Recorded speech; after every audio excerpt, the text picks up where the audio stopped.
Olá, meu nome é Júlia Galvani, esse é o quadro Pioneiros de Luz e hoje temos o prazer de entrevistar o pastor Arno Killer. Muito obrigada por ter aceito o nosso convite.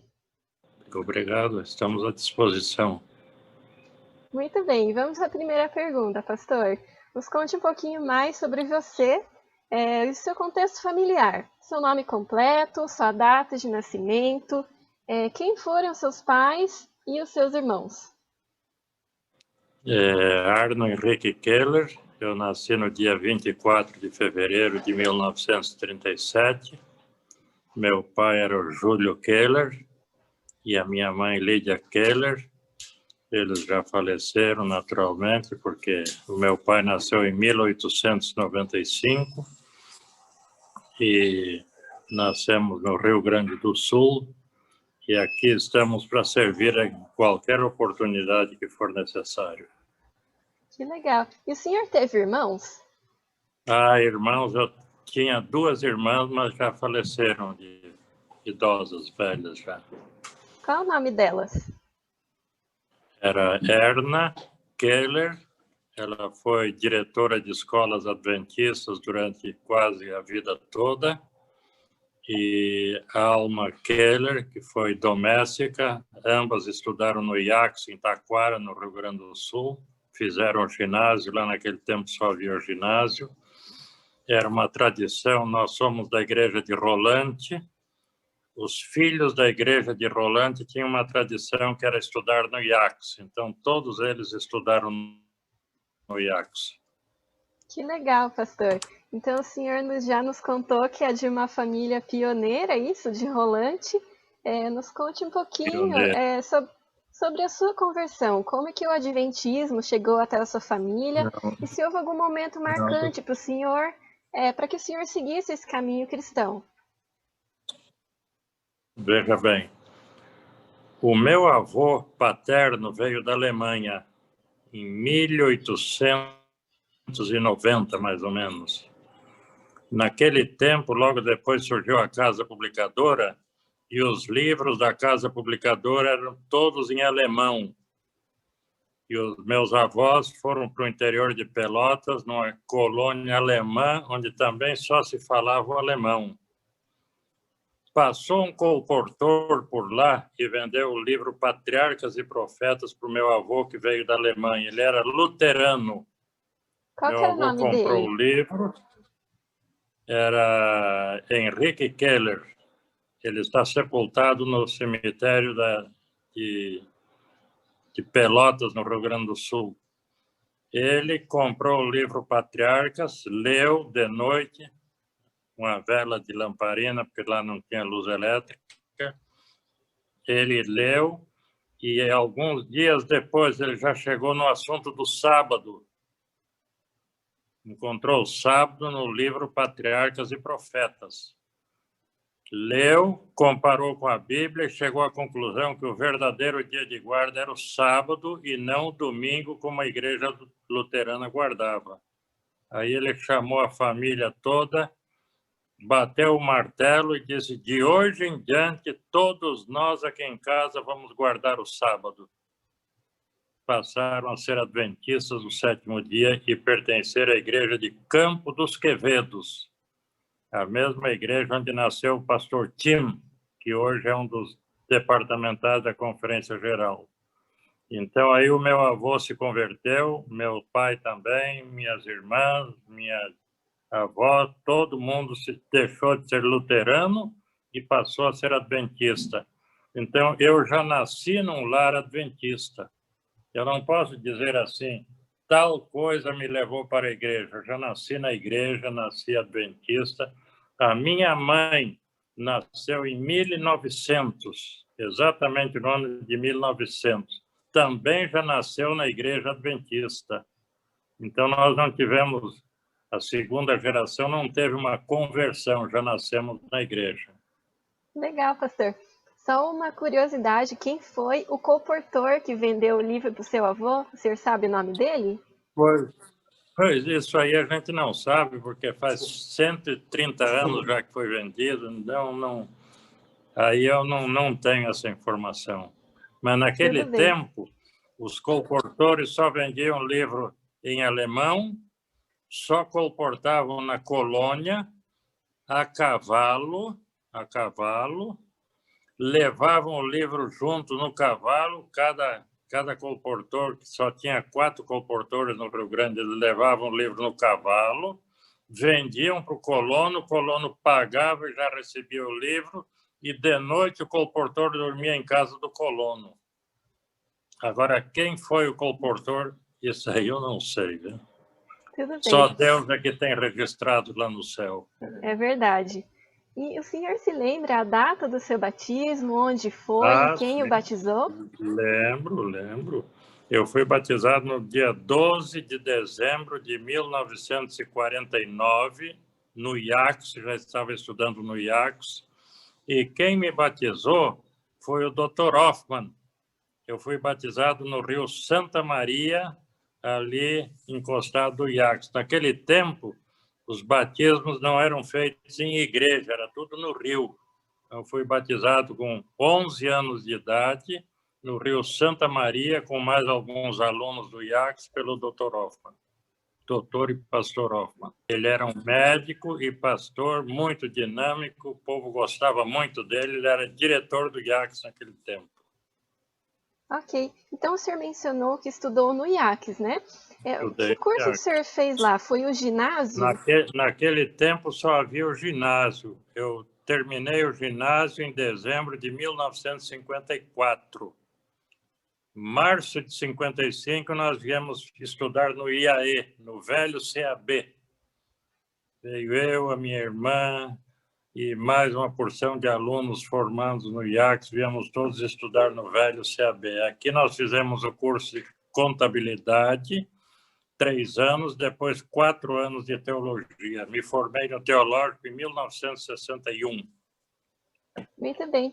E o primário, pastor? O senhor fez na sua cidade natal mesmo? Sim. Veja bem, o primário foi na Escola Adventista de Rolante. É uma das escolas mais antigas do Brasil. Para você ter uma ideia, a escola já existia no tempo da senhora White. Olha só, que legal. A escola hoje tem 110, 115 anos de existência, a escola de Rolante. E a maioria dos alunos da escola de Rolante ia estudar no IACS, porque fica ali 8 quilômetros de distância. É por isso que Rolante é a igreja que produziu mais pastores e obreiros em todo o Brasil durante a vida, porque todos os estudantes de Rolante iam parar no IACS. A maioria dos alunos do Rolante iam para o teológico. Lá também nasceu, se criou, morreu e está sepultado o primeiro pastor adventista do Brasil, José Amador dos Reis. Está sepultado na igreja de Rolante, encostado da sepultura do meu pai, da minha mãe, dos meus avós, da minha irmã, meus tios, primos, estão todos sepultados lá. A escola de Rolante. É uma escola de pioneiros, né? Pioneiro. A escola muito boa, está lá hoje, muito bonita. Está funcionando direitinho a escola de Rolante. E como que o senhor decidiu ser um pastor? Como que o senhor tomou essa decisão? Olha, isso aí é interessante. Uma grande parte das coisas tem aquele momento da decisão. Eu não tive um momento de decisão. É uma coisa que veio vindo. Colportava nas férias e quando fui para o velho CAB já estava na cabeça fazer teologia. Né? A maioria dos rapazes já está na cabeça fazer teologia. Então, não tem uma hora assim, quando diz agora eu tomei uma decisão numa semana de oração, por exemplo. Não, nada disso. É uma coisa que veio vindo e pá, bateu ali e deu certo. E depois que o senhor se formou, para onde que foi o primeiro chamado? Quem o chamou e se foi uma surpresa ou se já foi esperado? Então, veja bem, naquele tempo havia muita escassez de pastores, havia poucos pastores no Brasil. Havia mais membros do que pastores. Então, quando eu me formei, também havia uma certa praxe o teologando vai para o seu campo de origem. O meu campo de origem era o Rio Grande. Eu fui chamado para o Rio Grande, já direto para o distrito de Santo Ângelo, perto de Juí. Ali eu fiquei meio ano e fui para uma grande série de conferências da cidade de Bagé, meio ano em Bagé, porque também havia uma prática que o aluno formado devia passar por uma experiência com alguém com mais, né, mais idade. Então, fui para a conferência de Bagé meio ano. Quando terminou esse meio ano e fez um ano de trabalho, eu já não voltei mais para Santo Ângelo, já voltei para Ijuí. Ijuí, fiquei 3 anos, depois fui para Novo Hamburgo, Caxias, Porto Alegre e tal. Isso. Agora eu gostaria de pedir ao senhor que fizesse um breve histórico na sequência, né? Desde o primeiro chamado até a aposentadoria, os locais e os anos onde o senhor trabalhou. Ah, tá. Muito bem. Então, vamos pôr um ano em Santo Ângelo, 3 anos em Ijuí. 3 anos em Ijuí. 1 ano em Novo Hamburgo. Dali, eu fui para Caxias do Sul, porque a ideia era que se fizesse uma grande série de conferências em Caxias do Sul, que é a melhor cidade do interior do Rio Grande, e tinha apenas um casal de adventistas. Então, uma ideia muito forte era evangelizar Caxias. Aí eu fui para Caxias, preparar o terreno para uma grande série de conferências. O pastor Itanel Ferraz, evangelista da União Sul, grandona naquele tempo, deu a abertura à conferência. Ele falou 1 mês e já me passou a batata quente na mão. Agora você fica aqui. Aí eu fiquei morando 1 ano e meio em Caxias do Sul, na grande conferência de lá, porque Caxias era uma cidade muito católica, e é até hoje, mas um catolicismo mais fraco. Naquele tempo era um catolicismo forte. E em Caxias, já em Novo Hamburgo, eu já fui eleito evangelista da Associação Sul-Rio-Grandense. Evangelista e departamental da Voz da Profecia. Aí fiquei 1 ano e meio em Caxias. Lá nasceu o presidente da divisão, pastor Ayrton Keller, em 68. Aí de lá já vim para Porto Alegre e eu trabalhei 21 anos no Rio Grande como pastor distrital, departamental, 6 anos como presidente, fui secretário da associação também, e então fui chamado para São Paulo como secretário da União Sul Brasileira grandona naquele tempo. Aí fiquei aqui 1 ano e meio como secretário da União, com sede em Moema. Aí fui eleito presidente da Associação Paulista Leste. Aí fiquei 6 anos na Leste, e aí fiquei mais 4 anos na Cachoeirinha, Casa Verde, Tucuruvi, e me aposentei. E hoje estou 17 anos aposentado aqui, aproveitando e passando bem aposentado aqui em São Paulo. Legal, pastor. Então, só para deixar registrado aqui, qual foi o ano do chamado e o ano da aposentadoria? Ah, tá. O ano do chamado foi em 61. Eu terminei a faculdade em dezembro de 61. Janeiro de 62 já entrei no trabalho. Aí o ano da aposentadoria foi 2002. Em 2002 eu me aposentei. Trabalhei 41 anos como pastor. 21 no Rio Grande e 20 aqui em São Paulo. 41. Me aposentei e aqui estou até hoje. Não sei até quando vão ficar. Muito bem. Depois nós vamos voltar a conversar mais sobre o seu ministério, mas agora eu gostaria de saber um pouquinho mais sobre a sua família, o seu casamento, né? O senhor foi ou é casado? Quem é a sua esposa? Não. E onde vocês se conheceram? Veja bem, eu entrei na obra solteiro. Normalmente se entrava solteiro na obra. Aí começamos a namorar com a dona Erni. Ela é da cidade de Tenente Portela. Casamos em maio de 63.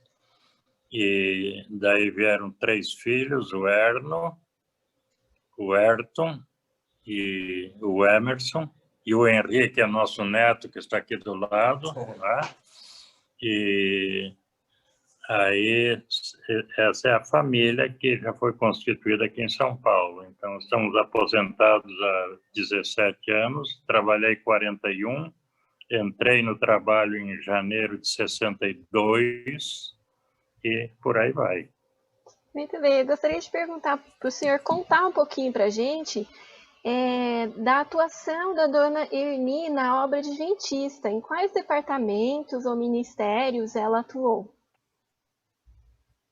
Então, ela atuou muito e com bastante eficiência, fazendo cursos de arte culinária pelas igrejas em todo o Brasil, mostrando as vantagens da comida vegetariana, cursos de arte culinária. Também já está aposentada e estamos aqui, ela trabalhou nesse trabalho, não como freira, mas como voluntária, durante vários anos, principalmente quando nós já morávamos aqui em São Paulo. Legal, pastor. E agora é uma pergunta um pouquinho mais difícil, né? Ao longo dos 41 anos de ministério, qual foi a área ou local que o senhor mais se sentiu realizado, mais se identificou? Não, veja bem, eu não posso dizer assim que teve uma área mais, outra menos. Eu gostei muito de todos os lugares que eu fui. Só passei por um lugar bom. Novo Hamburgo é uma cidade muito boa de morar. Ijuí era uma cidade muito boa e é até hoje. Caxias é a melhor cidade do Rio Grande. É a cidade onde saíram a maioria dos governadores do estado no Rio Grande, uma cidade católica, mas muito rica, uma cidade praticamente de origem italiana.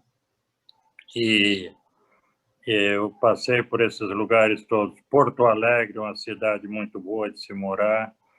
E São Paulo também. Eu me sinto assim, eu não posso dizer que um lugar foi melhor do que o outro. Eu gostei de todos eles. Sinto saudade de todos eles. Muito bem.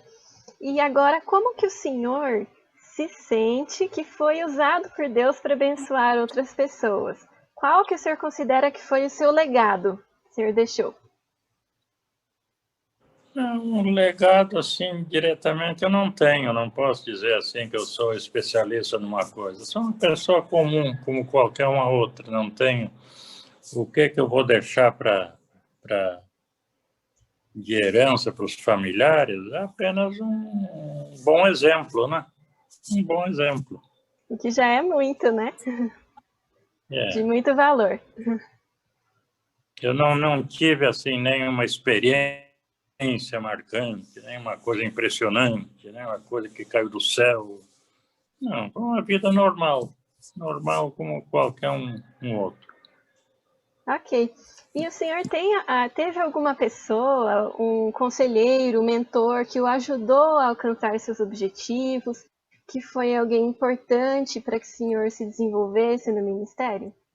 Olha, aí foi bom você perguntar isso até, eu tive um grande privilégio na minha vida que poucos pastores tiveram, como departamental, mesmo como pastor distrital. Eu viajei com esses principais pastores que a nossa igreja teve no Brasil. Por exemplo, eu viajei 9 anos com o pastor Rabelo. Eu era departamental da Voz da Profecia. Naquele tempo, a divisão estava em Montevidéu. Os pastores visitavam mais o Rio Grande porque era um caminho para a divisão. Eu viajei 9 anos com o pastor Rabelo. E o Rio Grande era o segundo estado do Brasil em número de emissoras com a Voz da Profecia. O primeiro era São Paulo. São Paulo, depois o Rio Grande. Então, o pastor Rabelo gostava muito de visitar o Rio Grande, porque eu tratava muito bem dele. Ele também era de lá, e eu convidava ele, carregava a mala dele e tal. Então, eu viajei com ele 9 anos e olha, é impressionante a vida do pastor Rabelo. Eu sempre digo por aí, se o pastor Rabelo não se encontrar no céu um dia, aí está tudo perdido. Ninguém vai para o céu, porque o Rabelo era santo. 9 anos que eu viajei com ele, nunca, nunca, nunca, nunca ele reclamou uma palavra de nada. Era uma coisa impressionante. E tudo que ele falava era uma coisa assim que a gente aproveitava, porque ele era uma inteligência rara, não é? Viajei muito com o pastor Enoque de Oliveira, que era o grande cérebro intelectual da nossa igreja no Brasil. Viajei com o pastor Nigre, viajei com o pastor Kimpel, viajei com o pastor João Wolff, viajei com o Arthur do Vale, viajei com esse pessoal todo. Então, isso aí tudo inspira a gente, faz com que a gente vá estudando a vida desses homens e copiando o que eles têm de bom para a gente. Por exemplo, o pastor Wolff era presidente da divisão, ele também visitava o Rio Grande, é meu primo, ele ainda está vivo, mora em Curitiba. O Wolff se caracterizou pela humildade, mas eu aprendi uma grande coisa com ele. Eu tinha muita vivência com ele, porque nós nos criamos juntos, ele é um pouquinho mais velho do que eu. Com ele, eu aprendi a ter metas na vida. A gente tem que ter objetivo, alcançar tal meta, cumprir tal missão, fazer tal coisa. Não levar tudo assim na brincadeira e na conversa. Então, com esses homens todos, a gente vai aprendendo muita coisa importante. No teológico, quando eu estava no 3º ano de teologia, eu fui secretário do pastor Kimpel durante 1 ano. Isso era um privilégio raro. Todas as provas e exames ele dava na sala de aula, eu recolhia, eu estava no internato naquele tempo, levava para o internato, corrigia, e uma tarde por semana ia para a casa dele, ele colocava no livro de chamada nota, eu levava de volta e devolvia para os colegas depois. Então, a gente vai tendo esses privilégios, assim. Isso tudo é importante, porque a gente vai vendo que o que a gente faz também tem um certo valor. É verdade, é verdade. Muito bem. E agora, pastor, o senhor teria uma história que serviu a mão de Deus em sua vida, que foi marcante para o seu ministério, ou na sua vida pessoal mesmo? Olha, é uma coisa interessante. Uma coisa que me marcou, assim, as séries de conferências que eu fiz no Rio Grande. Eu fiz várias delas. E a maior delas foi na cidade de Cachoeirinha, na Grande Porto Alegre. E uma coisa que me marcou muito foi o batismo que nós fizemos lá. O pastor Enoque de Oliveira, ainda voltando à divisão, estava em Montevidéu, o pastor Enoque era ministerial da divisão, ele veio lá de Montevidéu para assistir esse batismo. Nós batizamos num sábado à tarde 156 pessoas no Rio. É uma coisa que marca a gente, porque não é fácil batizar 156 pessoas assim numa hora só. É Isso verdade. me marcou bastante. Outra coisa, Pode viu, falar. que me marcou bastante foi o privilégio que eu tive de ser delegado do Rio Grande na Conferência Geral, e principalmente na Conferência Geral de Viena, na Áustria. Naquele tempo, cada estado tinha um delegado geral. Eu fui nomeado pela divisão o delegado do Rio Grande. E olha, foi uma coisa maravilhosa. A organização me pagou tudo, avião, tudo. Eu peguei o avião em Porto Alegre, fui a Montevidéu, sexta de tarde, domingo de manhã peguei outro jato, fez escala no Rio de Janeiro, em Monróvia, na África, às 6h30 da manhã, ele aterrissou em Zurique, na Suíça. Aí fiquei 2 dias em Zurique, tinha um colportor comigo, aí pegamos outro avião, fomos a Viena, 10 dias em Viena, e aí tem outras histórias grandes aí no meio, mas de Viena, aí nós viajamos 20 dias pela Europa. E foi, olha, uma maravilha. Fomos à Alemanha, França, Portugal, 3 dias em Roma, visitamos lá o Vaticano, tudo, sepultura dos papas, a estrada Via Ápia, por onde o apóstolo Paulo entrou para Roma, quando veio lá da Palestina, e visitamos a França, Suíça, Dinamarca, Holanda, e aquele negócio todo, Espanha. Então, isso aí marcou bastante também, muito interessante, porque são coisas que não acontecem facilmente na vida. E quanto ao cuidado com a saúde, pastor, o senhor tem um testemunho, um conselho a deixar sobre a importância desse assunto? Então, sobre a saúde, aqui em casa nós somos praticamente vegetarianos, sempre fomos. Carne dificilmente se come um pedacinho, tudo fruta e verdura. Eu estou olhando aqui na minha frente, está uma mesa cheia de verdura, que é banana, é abacate, é mamão, é mexerica, é melão, tem tudo aqui. Se come muita fruta e verdura. Então, eu tenho 83 anos, vou fazer 84, e ainda estou desfrutando de uma boa saúde, não tenho nada a reclamar a Deus sobre isso. Agradeço todos os Amém. dias a Deus pela boa saúde. Amém, que legal. Agora, já caminhando para o final da entrevista, qual o seu verso favorito da Bíblia e por quê? Então, o meu verso favorito, já há muito tempo, é Mateus 24, verso 14. E esse evangelho do reino será pregado a todo mundo, em testemunho a todas as gentes, e então virá o fim. Então, veja bem, todos nós, os adventistas, temos a impressão de que todos esses acontecimentos do mundo já é o fim. Isso são sinais de que o fim se aproxima. Agora, uma coisa que a maioria não percebe é que nessa passagem está bem claro, o fim só virá quando o evangelho for pregado a todo mundo. Por isso que nós cremos que a Igreja Adventista tem uma missão. Qual é a missão da Igreja? É levar as 3 mensagens angélicas de Apocalipse 14 a todo mundo. Quando o mundo todo conhecer essas mensagens da Bíblia, pregadas pela Igreja Adventista, quando todas as pessoas conhecerem o Evangelho e tiverem condições de fazer a sua decisão, então, sim, virá o fim. Então, o fim só virá quando o Evangelho atingir toda a terra. E nós marchamos para isso, porque a grande missão da igreja é pregar o Evangelho. Tudo que a igreja faz visa pregar o Evangelho. O livro que nós distribuímos agora no Impacto Esperança, no sábado que vem, pregar o Evangelho. Tudo é pregar o Evangelho. Né? Então virá o fim. Esse é o meu verso preferido há muito tempo já. E vai continuar sendo. Você tem toda a razão. Porque eu também dei a minha contribuição para o Evangelho ser pregado a todo mundo. Fiz muita série de conferências, numa batizava 150, noutra batizava 120, noutra batizava 75, por aí vai.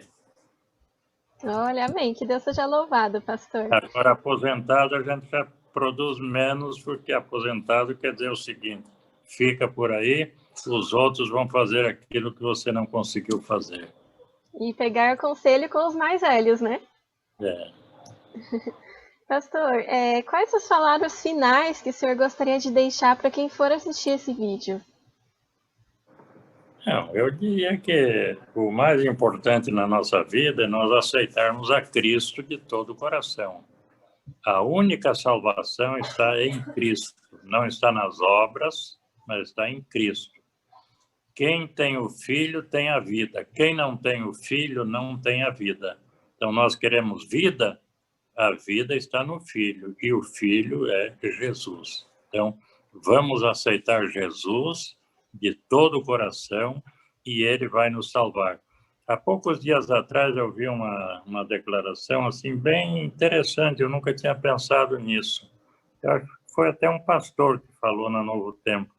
Ele dizia o seguinte, é mais fácil a gente se salvar do que se perder. É mais fácil se salvar do que se perder.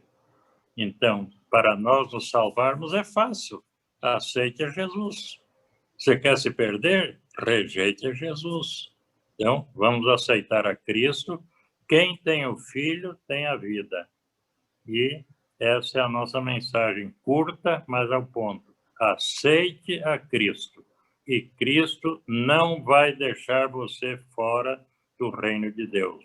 O céu está aqui na terra, permanentemente, fazendo o quê?